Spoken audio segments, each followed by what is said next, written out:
Okay, hello everyone. Welcome back to Mind Matters Cogsci Talks, and today we're here with Emily.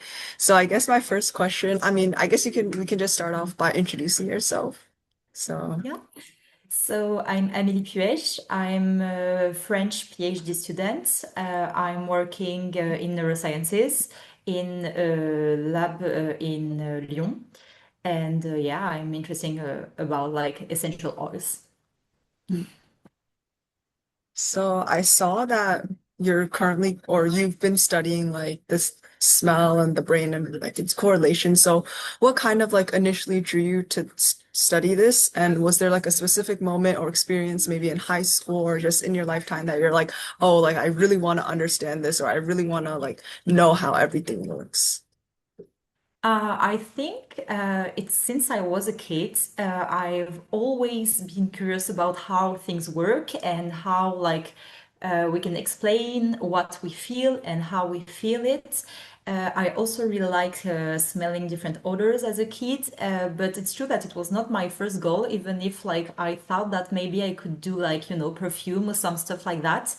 And it's, at one point, I just realized that are very special and they can just be connected to your emotions and and they can trigger very strong emotions. So it's why I was fascinated about it, and I just thought like to want to study it. Yeah, so I guess it's kind of like a very similar question, but we all know that like cognitive science is huge. Like there's also like vision and memory and decision making. So did you go into studying cognitive science just because you were interested in like the smell and like well-being and like how odors affect you, or did you kind of like explore like other aspects of cognitive Yeah. science? So yeah, cognitive science is a big field. You learn a lot about like everything, attention, memory, vision, audition, and you don't have that much about olfaction, it's true. But in a way, everything is connected because like, for example, olfaction is really like connected to memory, and you also have like multi sensoriality, so you can have like many senses working together. And yeah, I think it's just like depending on your internship and what you're interested about, but it's true that it's a very like very wild field, cognitive sciences. So I guess like on the topic of internships, I saw that you did like an internship project on like whether the sensory approach of like a cue, like a smell, picture, of word, like kind of Yeah. affects like the emotional content that kind of like works in your memory, which is kind of really cool. So what did you find in like our smells like truly special when it comes to like thinking about these memories and like how does it kind of work in the brain? So it's true that I studied the phenomenon of Proust. So it's when an odor can trigger really intense memory, very emotional memory. So I can't really talk about like the results of my study because we didn't finish the analysis, but. Uh, the important part is like on the anatomical level, the limbic areas that are the where all the emotions are processed are very like close to the olfactive system. So it's why, in a way, that we have like very intense memories, olfactive memories, and that sometimes, like you can just forget an odor, and one time you're just gonna like smell this odor again and have a very intense memory. So yeah, it's a very impressive phenomenon that is very known in the literature now. Yeah, that's really cool. So, this kind of goes to like the beginning of before you even like analyze data and like get results. Like, how does like an experiment, like a normal experiment, look for you guys? And how do you guys measure like factors like well-being or like how it kind of impacts you, like a participant? Like, are you doing like brain scans or like and how do you know it's not just like a placebo effect? Like this participant is going and being like, oh yes, this odor is gonna affect how I, it's gonna make me feel better. Like how do you know that it's like an actual effect? So it's yeah it's so first how like we are studying like something like for example olfaction. We can use different like measure. For my study, we are using like physiological measure and psychological one. So psychological one, it's like questionnaires, and physiological one, it's like we are using the breath, the heart rate, the EEG. So it's like the activity of the brain, the electroencephalography. We also have like saliva and the galvanic response. It's like how we sweat. It's basically like that. And you can also have MRI. Maybe you heard about it. And like to know that it's not like kind of like what we are looking at is like the good thing. We want to design like very sharp protocol experiments, and the idea is to always include control group. So it's people that don't have the for example the odor, or they are like we just it's just a way to see if it's the effect that is see is thanks to the stimuli, or if it's like just for example the expectation or everything. But for olfactive experience, I think that it's also a part of it to have like some expectation, because you know, for example, when you just smell an odor, you are expecting something, and you're expecting some well-being, for example. And I think it's part of the experience. It doesn't mean that it's not something like not real in your body, but it's not driven by the odor by itself. It's not pharmacological. It's what we how we call that, but it's more about like the knowledge. But yeah, I think it's something like it's a mix between both, and it's really important to in research, I think, to take different way to measure one thing, because it's more you can be more you can have like a global view on like a phenomenon. Yeah, that makes sense. Just to like take as much measures just to make sure that like you guys get Yeah, the most yeah. accurate data. Because there's so many like possible like external influential like factors, right? So yeah, that makes Yeah, sense.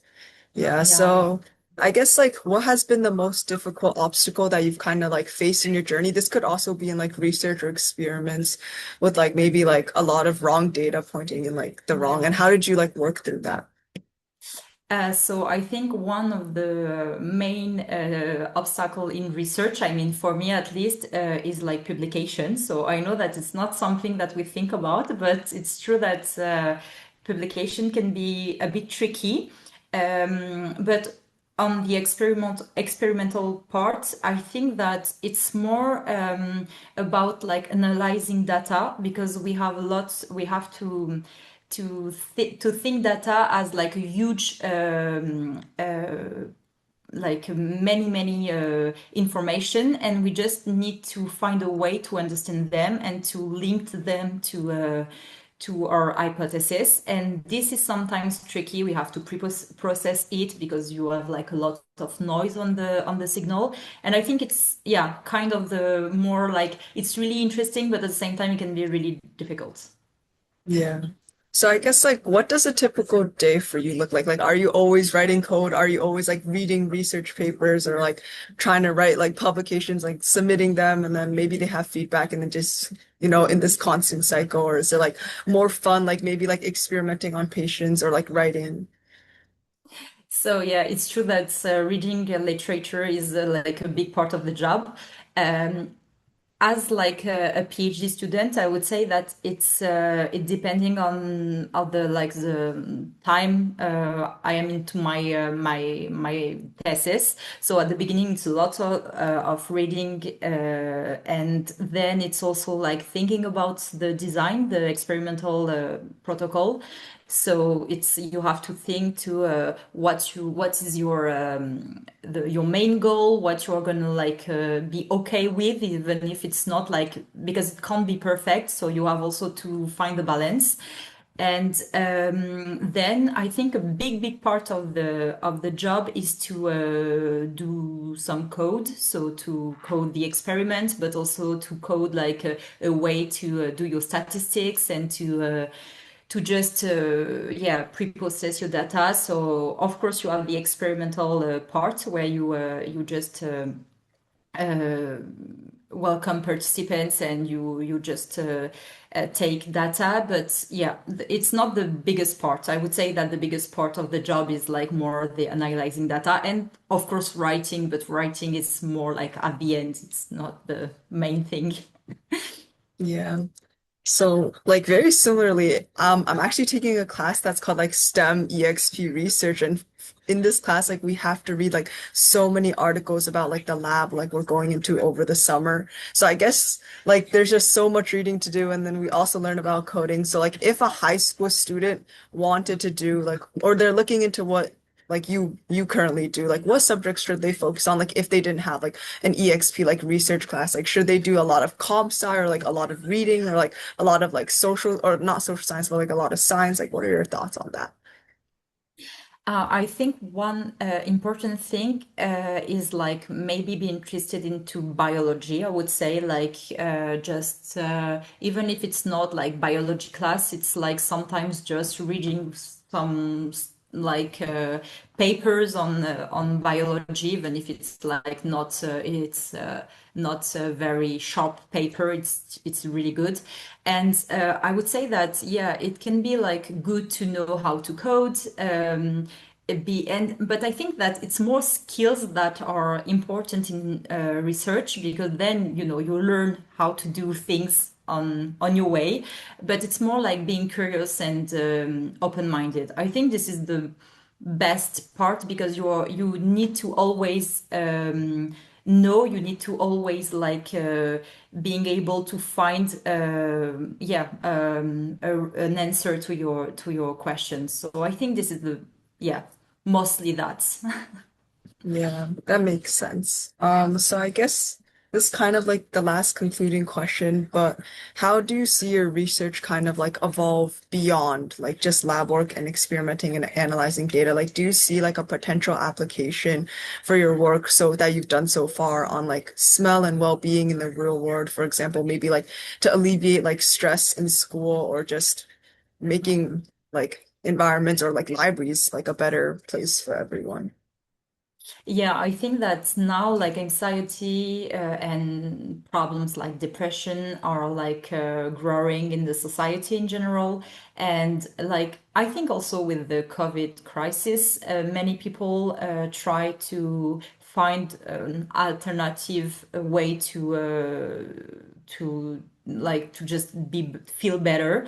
So it's I think I think a good uh, a good way to put the research in the society could be like to use more like for example odors or essential oil for example in like in hospitals or like yeah where maybe it's not like a drug like it's not like you're not it's not medicine like clearly medicine but it can help to just like help to feel better. And also another application could be like with aging people because like aging people are mostly in hospitals or like they are struggling with health problems and it can really help them to just reduce their anxiety and to just yeah maybe uh, live in a better way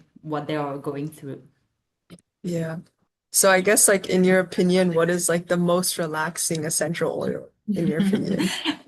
Okay, I'm a bit biased, but because I come from the south of France, but it's like lavender. Yeah. I think lavender is a really great, it's a very good essential oil.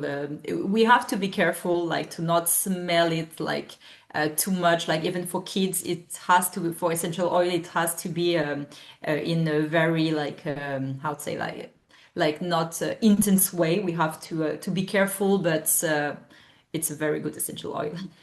Yeah. Okay. Thank you so much. I've learned a lot, and hopefully this will also help a lot of other people who are maybe interested in cognitive science or, Yeah. specifically like smell and well-being. So that's really cool. So thank you so much. Yeah, I hope so because like it's true that cognitive sciences when you enter into it, it can be like a bit like you have like a lot of things, but at the same time you don't really know what you want to do if you don't have like a really narrow way to see your future. But I think it's just like you learn so many stuff about how human works, and then you just go into something that yeah talk to you, and that's always a good choice. Yeah. Okay. Thank you. Thank you so much.